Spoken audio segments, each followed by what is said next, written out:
¿Qué pasaría si te dijera que una de las ideas más repetidas sobre la infertilidad es también una de las más incorrectas y que esa confusión silenciosa está afectando decisiones médicas, relaciones de pareja y años enteros de intentos fallidos sin una explicación real? Porque la infertilidad no es lo que la mayoría cree. Y justo cuando piensas que lo entiendes, la biología empieza a contradecirlo todo, de una forma mucho más compleja de lo que parece a simple vista. Sais. Durante años se ha instalado una narrativa simplificada. Si una pareja no puede concebir, el problema debe estar en la mujer.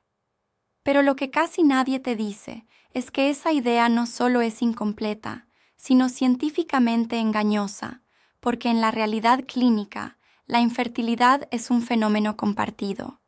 donde el factor masculino tiene el mismo peso que el femenino en una gran proporción de casos, y aún así, la conversación social sigue girando en una sola dirección, como si el cuerpo de una sola persona tuviera todas las respuestas. Y aquí es donde empieza la primera grieta en lo que creías saber. Porque si la infertilidad no pertenece a un solo cuerpo, entonces la pregunta cambia por completo. ¿Qué está realmente fallando? ¿Y por qué tantas personas pasan años sin obtener una respuesta clara? Pero antes de llegar a esa respuesta, necesitas desmontar otra idea aún más persistente, una que parece lógica, pero que en medicina reproductiva es peligrosamente incompleta. Se suele pensar que si una mujer tiene ciclos menstruales regulares, entonces su fertilidad está garantizada. Es una afirmación que suena tranquilizadora, casi automática, pero la realidad biológica es mucho más estricta, porque un ciclo regular solo indica que existe una secuencia hormonal funcionando, no que el sistema completo de reproducción esté en condiciones óptimas. Y es precisamente en ese detalle donde empiezan a esconderse muchos diagnósticos tardíos. Porque ovular no significa necesariamente que el óvulo tenga la calidad adecuada, y menstruar no significa que el ambiente hormonal sea perfecto para sostener una implantación. Y mientras el cuerpo repite su ciclo mes a mes, como si todo estuviera en orden, pueden existir alteraciones invisibles que solo se hacen evidentes cuando se intenta concebir. Y ahí es cuando aparece la frustración, la confusión y la pregunta que casi siempre llega demasiado tarde. Pero lo más inquietante aún no es eso, porque existe otro mito igual de fuerte, uno que condiciona la manera en que muchas personas interpretan su propia edad y su fertilidad.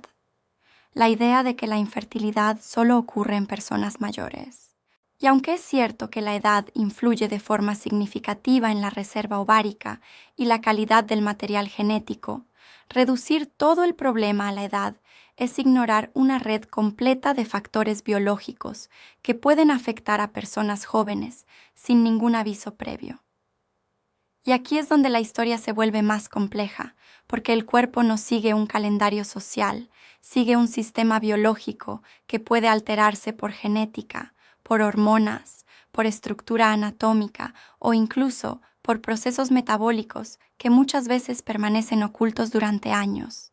Pero lo que hace este punto aún más importante es que estas condiciones no siempre se presentan con síntomas evidentes, lo que significa que alguien puede sentirse completamente sano y aún así tener dificultades reales para concebir sin saberlo. Y justo cuando parece que ya has entendido que la infertilidad no es cuestión de edad ni de un solo género, aparece otra creencia aún más difícil de desmontar. La idea de que el estrés por sí solo puede causar infertilidad. Esta afirmación se repite constantemente, pero lo que rara vez se explica es que el estrés, aunque influye en el sistema hormonal, casi nunca actúa como causa única, sino como un modulador dentro de un sistema mucho más amplio que ya está bajo presión. Porque el cuerpo humano no responde a un solo factor aislado, responde a combinaciones. Y cuando el estrés entra en escena, lo que realmente hace es amplificar desequilibrios existentes, alterar señales hormonales delicadas y modificar patrones de ovulación en ciertos casos, pero no crea infertilidad de la nada, y esa diferencia es crucial para entender por qué dos personas con el mismo nivel de estrés pueden tener resultados reproductivos completamente distintos. Y sin embargo, incluso cuando se corrigen estos mitos uno por uno, todavía queda una idea más resistente que todas las anteriores, una que afecta profundamente la percepción emocional de quienes atraviesan este proceso: la creencia de que la infertilidad siempre es permanente. Y aquí es donde la medicina empieza a romper una de las narrativas más pesimistas que existen. Porque en realidad, muchas causas de infertilidad no son definitivas, sino tratables o al menos manejables, dependiendo del origen del problema. Pero lo que no siempre se entiende es que tratable no significa simple. Y aquí es donde el caso se vuelve más técnico, más específico y mucho más dependiente de diagnósticos precisos que aún no se han revelado en esta historia. Y es precisamente en ese punto donde todo cambia, porque cuando empiezas a mirar condiciones como los desequilibrios ovulatorios, los factores hormonales ocultos o incluso ciertos síndromes metabólicos que afectan la fertilidad sin ser evidentes al principio, aparece una pregunta mucho más profunda que todas las anteriores. Una pregunta que obliga a replantear no solo lo que sabemos sobre infertilidad, sino también lo que creemos que el cuerpo está haciendo en silencio todo este tiempo. Y esa pregunta se vuelve aún más intensa cuando se observa cómo algunas condiciones, como el síndrome de ovario poliquístico, pueden alterar la ovulación de forma silenciosa durante años, sin que la persona necesariamente lo note en su vida diaria, pero aún así interfiriendo en el momento exacto en que el cuerpo intenta concebir, creando una contradicción desconcertante entre sentirse normal y no lograr embarazo. Y es precisamente esa desconexión la que suele retrasar el diagnóstico real. Pero aquí es donde la historia da otro giro importante, porque incluso cuando una condición como esta se identifica, eso no significa que el resultado esté completamente definido, ya que muchas de estas alteraciones responden a tratamientos médicos, ajustes hormonales o cambios metabólicos, lo que introduce una idea que suele sorprender a muchas personas.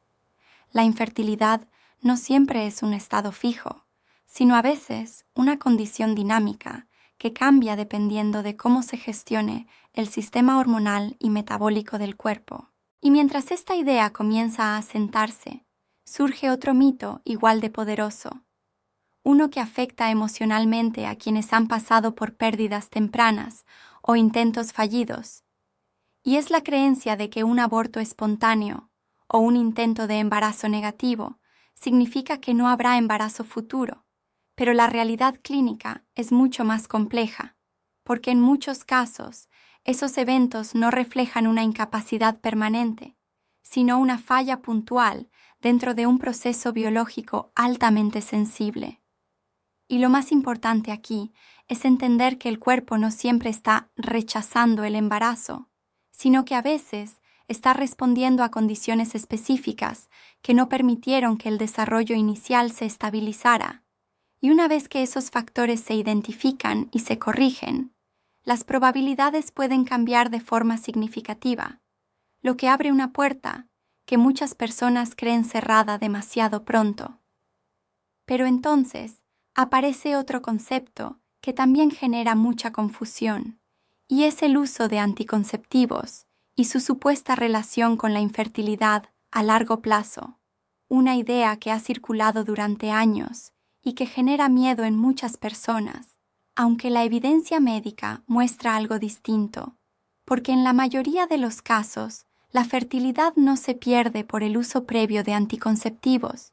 sino que el cuerpo simplemente necesita un periodo de reajuste para restablecer su propio ritmo hormonal natural. Y sin embargo, incluso cuando estas explicaciones parecen aclarar el panorama, todavía queda un elemento que muchas veces se subestima por completo, y es el factor masculino, porque durante mucho tiempo la conversación sobre infertilidad se centró casi exclusivamente en la mujer, mientras que los problemas de calidad espermática, movilidad o cantidad permanecían fuera del foco principal, a pesar de ser una causa significativa en una gran proporción de casos.